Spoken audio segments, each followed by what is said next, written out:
Good afternoon and welcome to the Board of County Commissioners meeting for Tuesday, March 10th, 2020.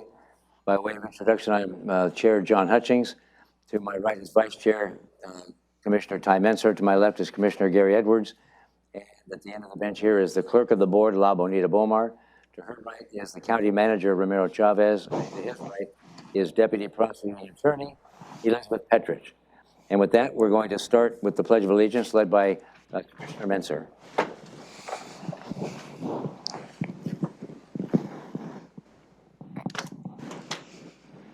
I pledge allegiance to the flag of the United States of America and to the republic for which it stands, one nation under God, indivisible, with liberty and justice for all.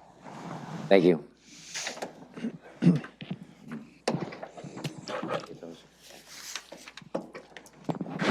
All right. And is there approval of today's agenda or any amendments to it? I move to approve agenda for March 10th, 2020. Second. Then moved and seconded to approve today's agenda. Are there any changes? No, sir. No? Okay, all in favor say aye. Aye. Aye. There we have an agenda. And approval of the board meeting minutes from March 3rd, 2020. Move to approve board meeting minutes from March 3rd, 2020. Second. Then moved and seconded to approve the board meeting minutes from last week. Any corrections or changes? No, sir. No. All in favor say aye. Aye. Aye. And now we're at the point of public comment, the opportunity for the public to address the board. And when you're called up, please introduce yourself, including your address and where you reside in the county. Please address the board and not the audience or staff. Please, if you haven't already, please silence your phones. The board does not respond to public comment. And on a needed basis, the county manager will follow up on specific items that are brought up. Speakers are limited to a total of 3 minutes to address the board. And La Bonita Bomar, our clerk of the board, has the timer, and it'll count down from 3 down to 0, and you'll hear a chime or buzz or ding, and that means your time is up. But if you're mid-sentence, go ahead and finish your sentence. And you're not allowed to donate your speaking time to another person. The board reserves the right to restrict a person's opportunity to address the meeting for a good cause. We please ask that there's no comments that are lewd and offensive, inflammatory, hateful, defamatory, or discriminatory in nature. We ask you please be respectful. No outbursts of any kind. No comments that are commercial in nature, such as a promotion for a for-profit business. And any materials that are provided to the county may be considered public records subject to public release upon request pursuant to Public Records Act, Chapter 42.56 of the RCW. And remarks about pending land use permits or similar matters that could eventually come before this board are not appropriate as well. So with that, I will read off your name and then read the next name of the person that's due up next, so you're ready to go. And first on the list is Sam Merrill, followed by Pat Miller.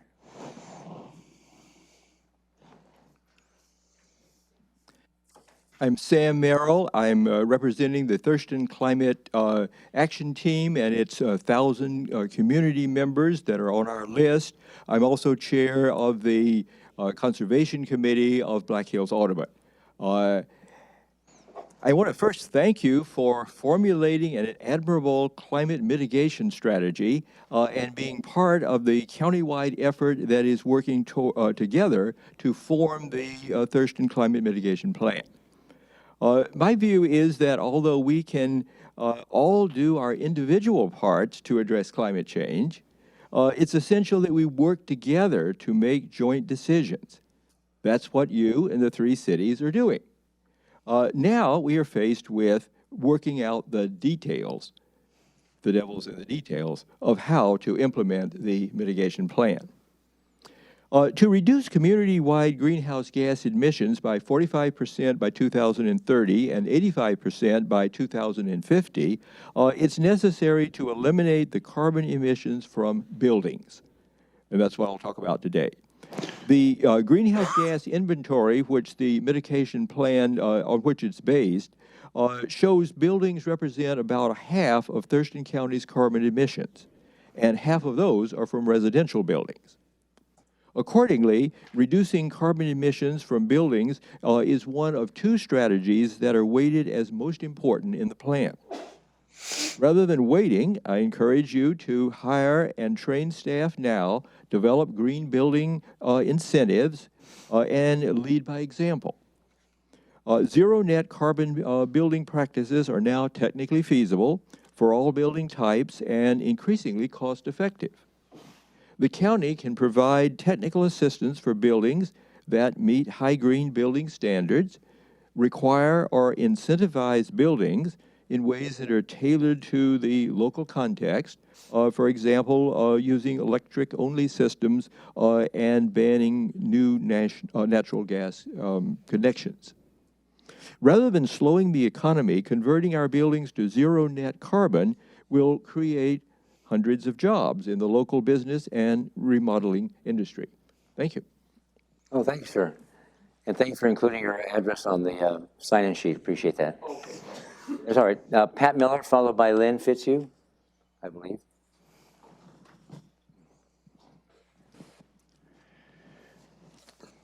Good afternoon, Board. Oh, you just raise that microphone up, sir, so everybody can hear you then. Sorry about that. Thank you. Good afternoon, Board, other members. I'm Pat Miller. I'm a staff rep for Council 2, which represents a lot of the workers here in Thurston County. I am getting thrown into this at the request of my members, and after a brief walkthrough and discussion with my members, and looking in particular to Building 1, they brought some concerns about the fact of cleanliness and upkeep during the outcome of this potential pandemic. I do know that previously there was a battle and outsource the cleanliness and housekeeping to these buildings. I'm not here to rehash history at this time, but I'm looking for consideration to up the thoroughness of what is being accomplished in housekeeping and the lack of. Also, a thorough look at how we're having to deal with public at this time. The team members that work for the residents of Thurston County are proud of their work and want to perform it in a very efficient way, but there's some unknown fears here. I do know that Romero and the management team are meeting, and there is some trickle-down effect of that information, but I think we need to go a little farther. I see people sitting 2 feet away on a permit counter. I see lack of wipes for the counters. I see in some areas there's one bottle, your permit center, there's one bottle of hand sanitizer there, and I feel to be able to provide the best customer service and along the best protection for your employees, that this needs to be addressed in a more rapid and a more forthcoming way. I did talk with HR today. I apologize for the short notice, but I'm just getting back from Florida, visiting a granddaughter, so I got thrown to this morning. I know this is work in progress. I get that. And I know we're all going to come together. We may have to have some meetings that have to ask some very serious questions over HIPAA, stuff like that. How we inform people what is coming down the pike. But as the county commissioners, your workers are also looking for your support. Thank you kindly. Thank you, sir. There'll be follow-up. And Lynn. Lynn, can you tell us about where you live in the county, ma'am? In Olympia. Okay, thank you. My name is Lynn Fitzhugh, and I'm the Community Engagement Director for Thurston Climate Action Team, which has about 1,000 people, which we represent. And I'm coming today to talk to you about the Climate Mitigation Plan. As you know, you've joined with the other 3 jurisdictions to form this plan, and I thank you for doing that. And the plan will be coming before you sometime this summer for your vote. Today, I want to talk about the building part of it, which represents a lot of wonderful opportunities for us. As was already mentioned by a previous speaker, buildings represent one of the 2 top emitting sources in Thurston County, and so what we can do in buildings is important. The plan will call for more urban density, which is a solution to climate change. But as we do increase density, we can do that in ways that increase equity, or we can do it in ways that actually reduce equity. So we have to be really mindful about what we do when we move into that arena. So to give you an example, we can in this plan, and it will probably call for incentives to landlords to do weatherization and energy efficiency inside of apartments. And that would seem like a win-win. But if the landlords, upon improving their building in this way, raise the rent and make it unaffordable to other people, that's not a win-win. We can, however, make whatever incentives we pass require that they not raise the rent for 3 years. Then it is a win-win for everybody. So I ask us to think about things like that as we implement the plan. There are other opportunities. One of my pet peeves is going by a new building, a new home, and seeing a nice slanting roof that could hold a solar panel, and it's facing north. There's no reason why a building can't be sited in a way where it would be facing south and therefore would make solar possible. So rules and regulations about that sort of thing and where the big windows are, these are just common sense kinds of things that can make buildings more energy efficient.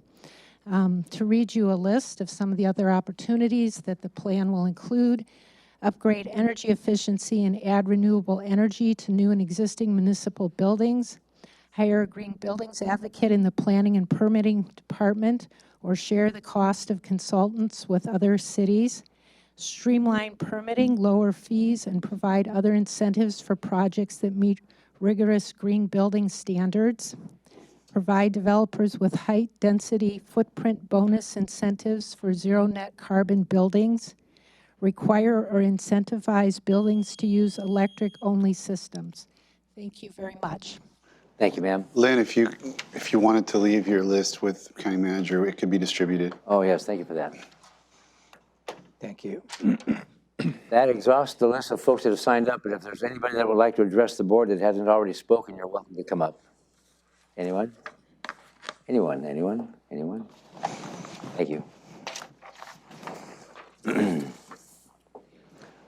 That takes us to agenda item number 2, the county manager's update. Any follow-up, sir? I don't have any specific items for you today. Okay. Agenda item number 3 is the consent calendar, A through F. I'd make a motion to approve consent items 3A through 3F on today's agenda. Second. And moved and seconded to approve consent items A through F. Any further discussion on any of those items? No, sir. All in favor, say aye. Aye. Aye. The motion carries. Central Services, advertising a call for sealed bids. Michael, come on up.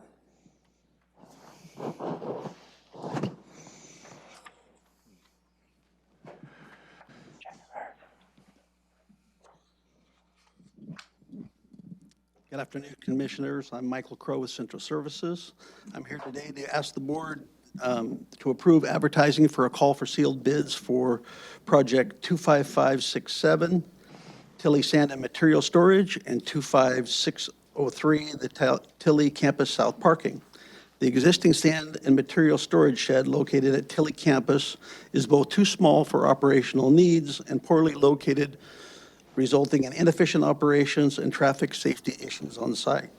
Additionally, the growth and development of the Tilly campus in response to the county's business needs has generated a high level of vehicle and heavy equipment traffic and complex operations for public works and fleet services.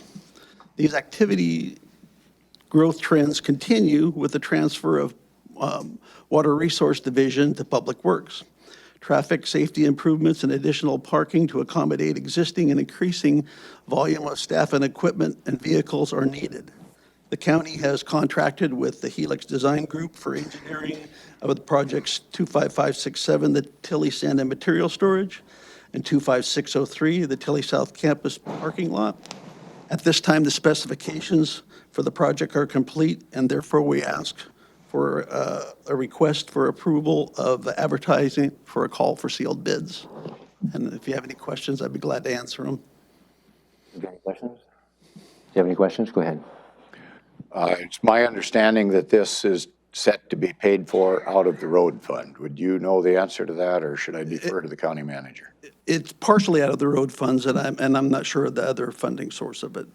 Is the building reserves. as Building well. reserves. But the majority is the road fund. Okay. Yeah? Yeah, that's good for my question, and that'll reflect my vote. Okay. Michael, do you know how long this has been pending? Yeah, there was a study done in 2018. Design started last September. We came across some unforeseen conditions in the ground, and we're working through those issues right now, and so that was what the holdup on it was. Okay, has the cost gone down or decreased on this project through better efficiency or different design? We're attempting to control costs through additive alternates that we can pull out of the design if we need.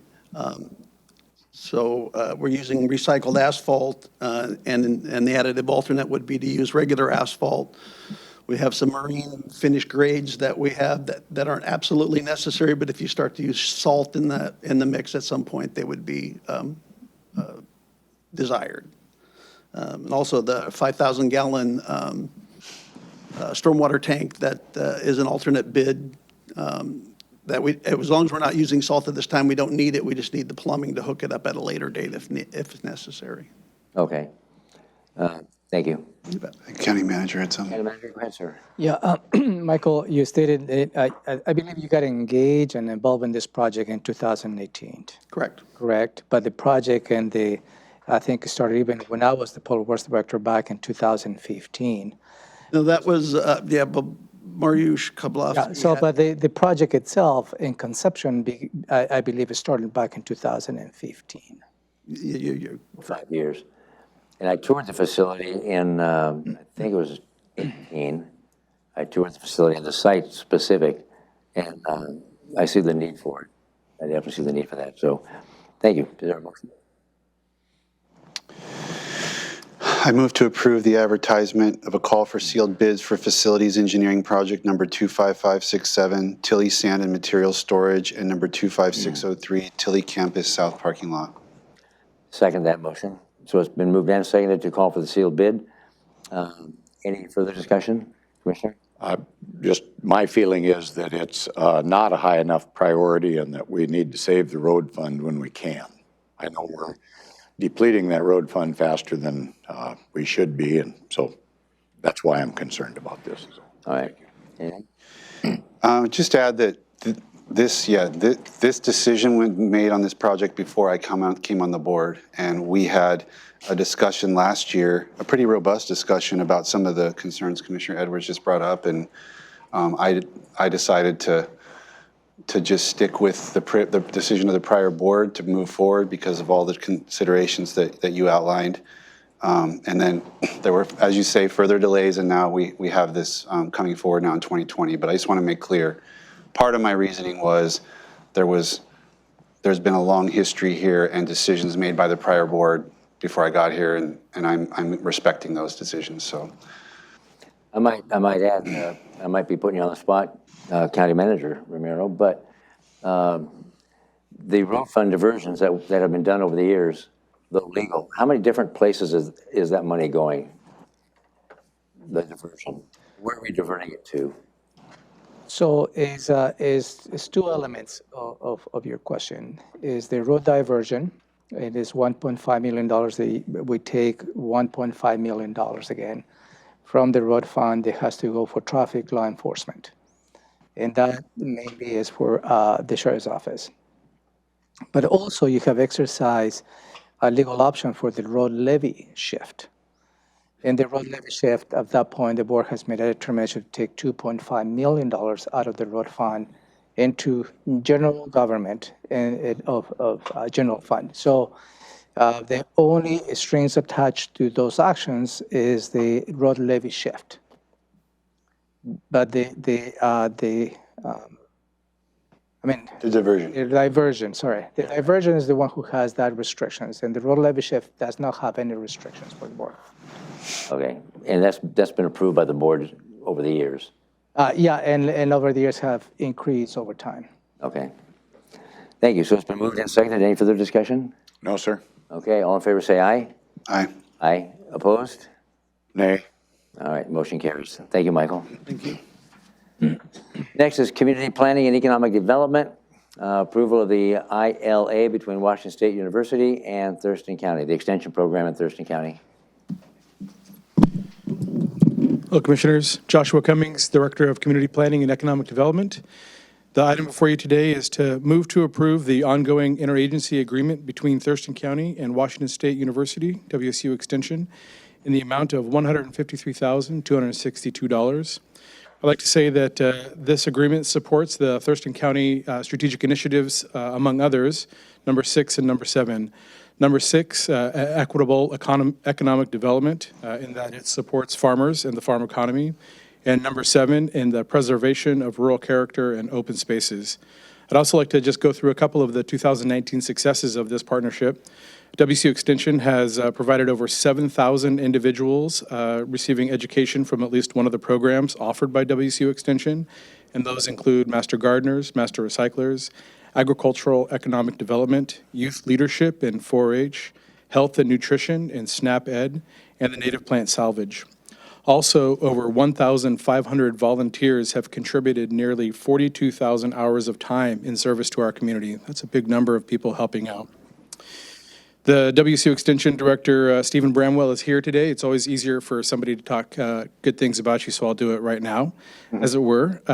Stephen has demonstrated regional agricultural leadership in collaboration with counties surrounding Thurston County as well, in barley trials, mushroom trials, and the Ag Center with the Economic Development Center, among others. And in short, I'd just like to say that CPED appreciates the ongoing collaboration and opportunities for continued success. Mr. Bramwell is here if he has any further comments or if you have any questions of him. Otherwise, appreciate your time. Stephen, do you have anything else to add? If you do, you need to come to the microphone and introduce yourself. Yeah. Pleasure to be here, Commissioners. Thanks for considering this funding package. Introduce yourself, please. Thank you. Name is Stephen Bramwell, WSU, Thurston County Extension.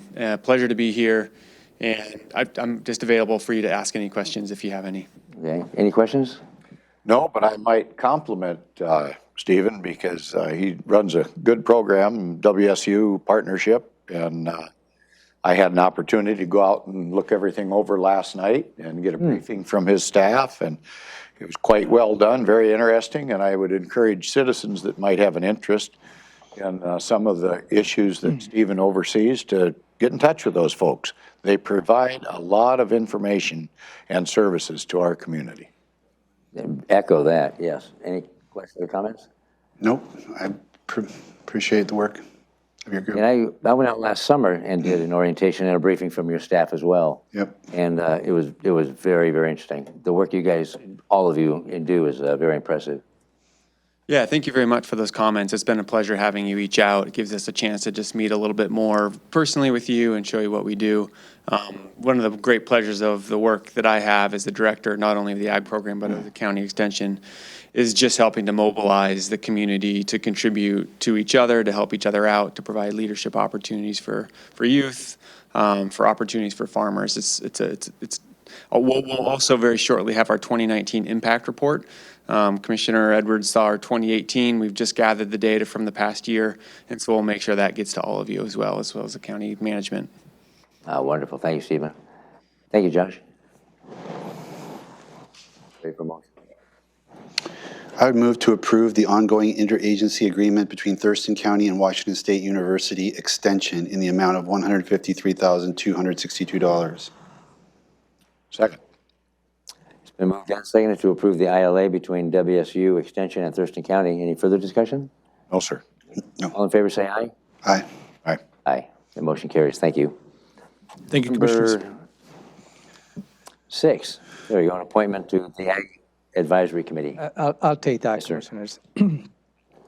Thank you. This morning, you had a conversation related to the appointment of Mr. Thomas Watson to the Agricultural Committee, and that's a representative for District 1 as a non-farmer member. And there's a appointment for your consideration. It's a 2-year term. It goes from March 17, 2020 to March 17, 2022.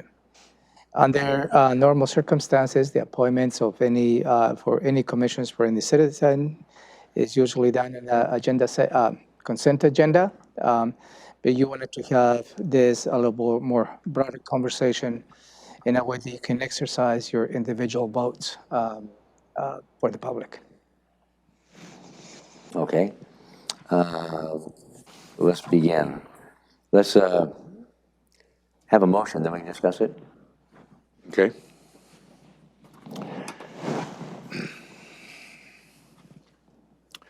I would move to appoint Thomas Watson to the Agricultural Advisory Committee, District 1, non-farmer member, for a 2-year term of March 17th, 2020 to March 17th, 2022. Second. So it's been moved and seconded to appoint Mr. Thomas Watson to the Agricultural Advisory Committee. Any discussion? No, sir. Yes, so I asked to pull this, and nothing against Mr. Watson. I don't know anything about him, really, but the Agricultural Advisory Committee is an important committee. It recently sent me a couple of communications talking about the rapid loss of agricultural lands in Thurston County and the need to develop policies to try to deal with that.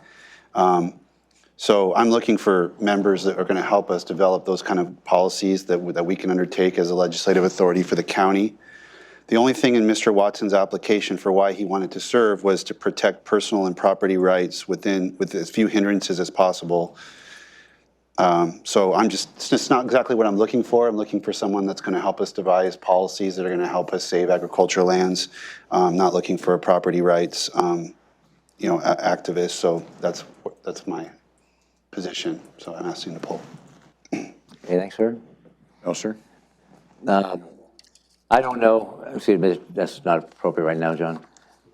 I don't know Mr. Watson either. However, we were looking for a non-farmer, and Mr. Watson is a non-farmer. And we've been looking for someone for at least 6 months, a minimum of 6 months. We've been looking for someone. It's been difficult to find someone that's a non-farmer that wants to volunteer to sit on this board. And it's an 11-member panel. They have interviewed Mr. Watson, and the board is recommending Mr. Watson. And so for those reasons, I support Mr. Watson's appointment to the Ag Committee. So with that in mind, it's been moved and seconded. Any further discussion? No, sir. No. All in favor, say aye. Aye. Aye. Opposed? Nay. Okay, that motion carries. And now we'll move on to our work board sessions and such. You want to start for the last week? What we've done in our committees? Okay, I'm gonna make this short and sweet, and we're gonna get on. You still have plenty of time. We got plenty of time. I spent my week mostly involved with on-site septic, water quality, and veterans issues. I'll just let it go at that. Okay. You want to go next, Commissioner? Sure. I wasn't here at the last board meeting, so this kind of covers 2 weeks for me. I presented information to a couple of community groups about the courthouse project, the Jubilee community and the Panorama community.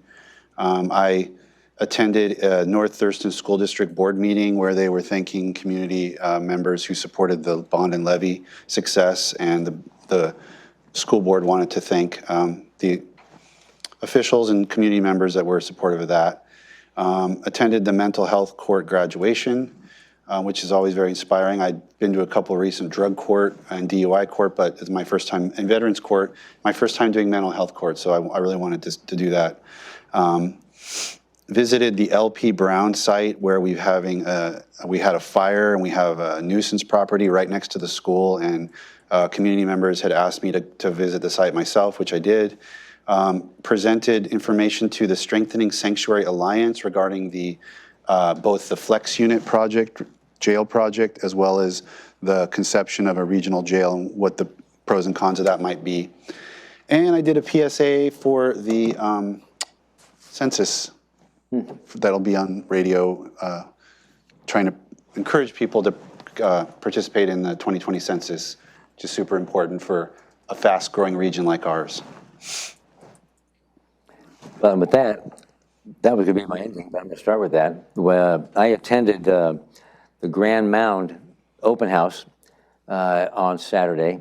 Commissioner Menser was on another engagement, so I attended that meeting in his stead. And we talked about the open house. It was held at Rochester High School in Grand Mound. And we talked about the Grand Mound traffic study, the suburban plan, and Department of Corrections code amendment to reinstitute Maple Lane back into a prison. Over 100 people showed up on this chilly morning at 10 o'clock in the morning on a Saturday. So it was really nice that so many people are engaged in that community. Rochester, or Grand Mound rather, was settled in 1851, and by 1941 they swelled to a population of 200 people.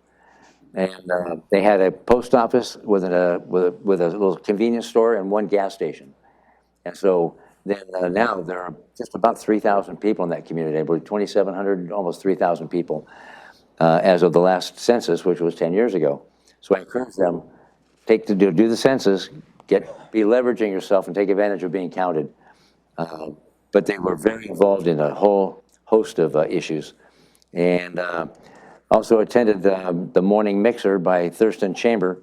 And it was very interesting, a whole slew of people from all around the county, various different businesses coming together and meet and exchange ideas and exchange business cards. Attended the Washington State Association of Counties, the Legislative Steering Committee on March 4th, and now the legislature has 2 more days, I'm counting today, and it's going to be finished, so it's been speedy delivery all the way along the path. I attended the League of Women Voters Forum on Where's the Water? What are the impacts of sea level rise in Thurston County? And we also talked about the Chehalis Dam project. Very insightful, because I didn't know much about the dam project. And then attended yesterday a meeting in Tenino between the mayor of Tenino and 7 members of the VFW, not only local members, but members from the state VFW as well, regarding the possibility of putting an honor roll plaque somewhere in the park.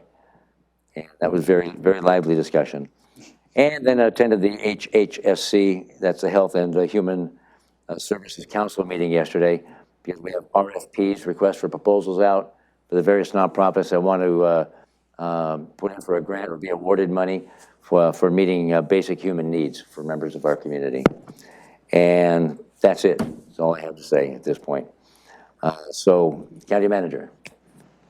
Thank you, Commissioners. Let me walk you through your combined schedule for this upcoming week. Is where at least 2 commissioners will be present. You may have individual appointments on your individual calendars. Those will not be part of my report. Starting today at 3:30, you have your regular Board of Health meeting. Wednesday, March 11th, at noon, you have your monthly meeting with your appointed directors over lunch. Tomorrow, Wednesday, March 11th, at 3:30 in the afternoon, you have a briefing from the Sheriff's Office related to their budget. Thursday, March 12th at 9 in the morning, you have a hold for a work session. Nothing's scheduled yet, and so that will be most likely canceled. And at 10 in the morning, March the 12th, you have your regular commissioners check-in, and an agenda will be published 24 hours in advance. Nothing on your combined schedule for Friday, March 13th. Nothing on your combined schedule for Monday, March 16th. And you will come back on Tuesday, March 17th, St. Patrick's Day. 9 in the morning, you will review the agenda during the agenda setting. And then you will have your regular meeting in the afternoon, the Board of County Commissioners at 2 in the afternoon. And at 3:30, you'll have your Transportation Benefit District meeting. And that's all I have for you. That's it. Gentlemen, anything for the good of the order? No, sir. Nope. Meeting's adjourned. Thank you.